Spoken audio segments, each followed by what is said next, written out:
ముందుగా మాకు అండగా ఉండడానికి కేటీఆర్ గారు వచ్చారు, ధన్యవాదాలు సార్. మా సుధీర్ అన్నగారికి, ఇంకా మేడం మన మల్లారెడ్డి అన్నగారికి, కవిత మేడంకి అందరికీ నమస్కారం అండి. ఈ గత 2 సంవత్సరాల నుంచి మాకు అసలు నిద్ర లేదన్న. నేను లాస్ట్ టైం నాకు తెలిసినప్పుడు మా భార్య ప్రెగ్నెంట్, 9 మంత్స్ ప్రెగ్నెంట్. అప్పటి నుంచి మాకు అసలు సరిగా నిద్ర పట్టట్లేదు. అప్పుడు కూడా సార్ నా వైఫ్ ప్రెగ్నెంట్ ఉంది సార్, నా వైఫ్ ప్రెగ్నెంట్ ఉంది, ఇప్పుడు కాదు సార్, మా ఇల్లు మేము కష్టపడి కట్టుకున్నాం సార్ అంటే, లేదు మీరు ఇక్కడ ఉంటారా, బయటికి వెళ్ళిపోతారా, లేదని మీ ఇల్లు కూల్ చేస్తాము సార్. నా వైఫ్ ప్రెగ్నెంట్ ఉందని చెప్పినా కూడా మమ్మల్ని ఒక రూమ్లలో తాళం వేసేసి మా వైఫ్ని బయటికి రాకుండా చేసి మీరు లోపలనే ఉండండి, లేదు ఇక్కడ మీ మూసి పేరు మీద మీ ఇల్లు కూల కొట్టేస్తామని చెప్పి అన్నారు సార్. అప్పుడు సుధీర్ అన్న మా దగ్గరికి వచ్చి మాకు భరోసా ఇచ్చిండు, మమ్మల్ని ఆదుకుంటా అని చెప్పిండు అన్న.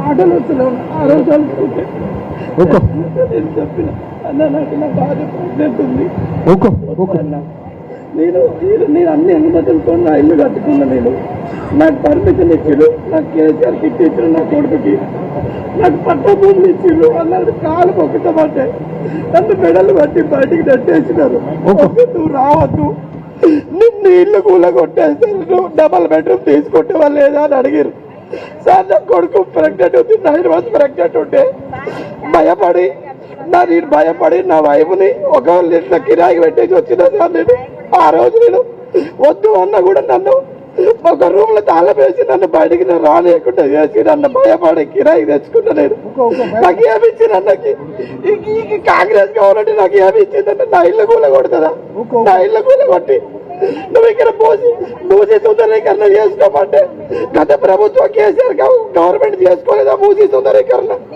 ఈ గవర్నమెంట్ వచ్చి నా ఇళ్ళ కూల కొడతా అంటుంది. ఎంత కూల కొడుతుంది అన్న?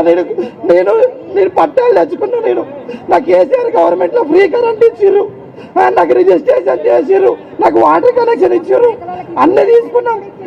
నేను రజకున్నా, నేను బీసీ సంఘం, నాకు కరెంటు బిల్లు ఫ్రీ ఇస్తున్నాడు కేసీఆర్, ఫ్రీ కరెంట్ వస్తుంది నాకు. అది కూడా చెప్పిన, లేదు నువ్వు ఇక్కడ ఉంటావా లేదా నువ్వు అక్కడ డబల్ బెడ్రూమ్కి వెళ్ళిపోతావా, నువ్వు 2 కాకపోతే నీ ఇల్లు ఊల కొడతా అని చెప్పి నా వైఫ్ని రూమ్లో పనిచేసి తాళం వేసి నన్ను బయటికి ఆ రోజు గెంటని చేసిరన్న.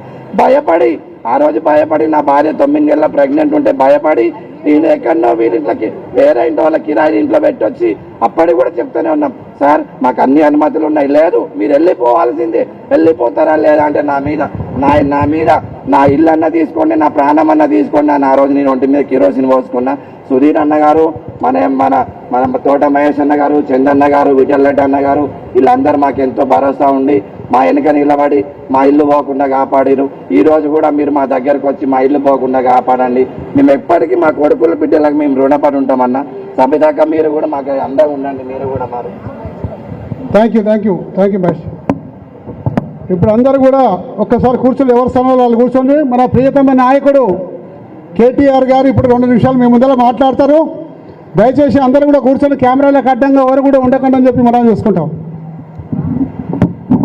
అందరికీ నమస్కారం. గౌరవనీయులు పెద్దలు, స్థానిక శాసనసభ్యులు, గతంలో Musi river front development corporation చైర్మన్గా పనిచేసిన అన్న దేవిరెడ్డి సుధీర్ రెడ్డి గారు, గౌరవ మాజీ మంత్రివర్యులు పెద్దలు మహేశ్వరం శాసనసభ్యురాలు శ్రీమతి సబితా ఇంద్రారెడ్డి గారు, గౌరవనీయులు పెద్దలు మాజీ మంత్రివర్యులు మేడ్చల్ శాసనసభ్యులు శ్రీ చామకూర మల్లారెడ్డి గారు, గౌరవనీయులు పెద్దలు మాజీ మంత్రివర్యులు గౌరవ శ్రీ మొహమ్మద్ మహమూద్ అలీ గారు, గౌరవ అంబర్పేట శాసనసభ్యులు పెద్దలు శ్రీ కాలేరు వెంకటేష్ గారు, గౌరవ ఉప్పల్ శాసనసభ్యులు పెద్దలు శ్రీ బండారి లక్ష్మారెడ్డి గారు, మన కుత్బుల్లాపూర్ శాసనసభ్యులు గౌరవనీయులు శ్రీ కేపీ వివేకానంద్ గారు, ముషీరాబాద్ శాసనసభ్యులు గౌరవనీయులు శ్రీ ముఠా గోపాల్ గారు, గౌరవనీయులైన శాసన మండలి సభ్యులు సోదరులు షంబిపూర్ రాజు గారు, గౌరవ పెద్దలు మా అన్న క్యామా మల్లేష్ గారు, గౌరవనీయులు మా సోదరులు రాగిడి లక్ష్మారెడ్డి గారు, అట్లాగే మా పల్లె రవికుమార్ గౌడ్ గారు, గౌరవనీయులు మా రాకేష్ గారు, ఇంకా వేదికపైన ఆసీనులైన గౌరవనీయులైన తాజా మాజీ కార్పొరేటర్లకి, సీనియర్ నాయకులకి, డివిజన్ నాయకులకి, ఈరోజు ఎల్బీ నగర్ నియోజకవర్గంలోని నాగోల్ డివిజన్లో మరి ఈ చక్కటి కార్యక్రమంలో హాజరైన ప్రతి ఒక్క సోదరుడికి, సోదరికి, పత్రికా మిత్రులకి, పేరు పేరున అందరికీ నమస్కారం. అభివృద్ధి అంటే విధ్వంసం చేయకుండా, ఇండ్లు కూలగొట్టకుండా కూడా చేయవచ్చు. అభివృద్ధి అంటే సుందరీకరణ అంటే ఎవరి కొంపలు కూల్చకుండా కూడా చేయవచ్చు అని చెప్పడానికే ప్రత్యేకంగా ఈరోజు మనం ఈ మూసీ పరివాహక ప్రాంతంలో గతంలో 5.5 కిలోమీటర్ల పొడవున ఆనాడు సుధీర్ రెడ్డి గారి నాయకత్వంలో, కేసీఆర్ గారి మార్గదర్శకత్వంలో మూసీ తీరాన ఒక్క ఇల్లు ముట్టకుండా, ఒక్క ఇల్లుని చెదరగొట్టకుండా కొంత 5.5 కిలోమీటర్ల పరిధిలో 6 కోట్ల రూపాయలతో ఏ సుందరీకరణ కార్యక్రమాలు అయితే చేశామో, ఫుట్పాత్లు, ఓపెన్ జిమ్లు, అట్లాగే బ్రహ్మాండమైన ఒక ఫ్లాగ్ పోస్టు,